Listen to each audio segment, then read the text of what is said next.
இன்றைக்கி நம்ம கிச்சனில் கொள்ளு துவையல் செஞ்சிடலாமா? அது எப்படி செய்யுதுன்னு பார்த்துடலாமா?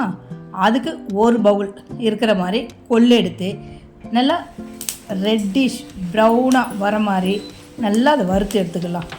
அது வறுக்கும் போதே அப்படியே பட்டு பட்டுன்னு பட்டாசு வெடிக்கிற மாதிரி வெடிக்குது. நல்லா வறுபட்டுச்சுன்னா இந்த கலரில் இருக்கும். இதுக்கும் கலர் வித்தியாசம் தெரியுதா உங்களுக்கு?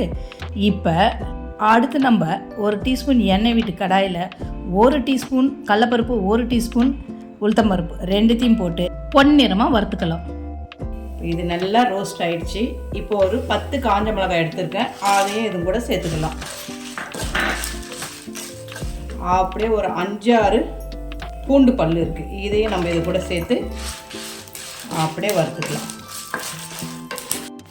இதுக்கடுத்து இதில் நான் புளி சேர்க்குறேன். ஒரு எலுமிச்சம் பழம் அளவு புளியை இது கூடயே சேர்த்து நம்ம வறுத்துக்கலாம்.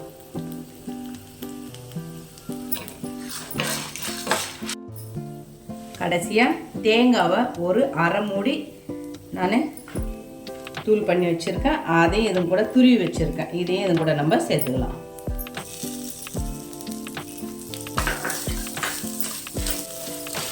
இப்போ இது எல்லாத்தையும் சேர்த்து நம்ம வறுத்து ஆற வச்சு இப்போ நம்ம மிக்ஸி ஜாரில் சேர்த்துக்கலாம்.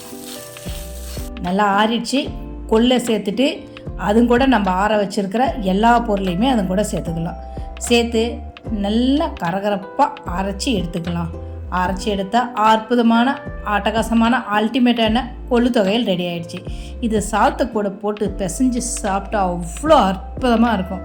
நீங்களே இதை ட்ரை பண்ணி பார்த்துட்டு மறக்காமல் நம்ம சேனலை சப்ஸ்கிரைப் பண்ணிக்கோங்க.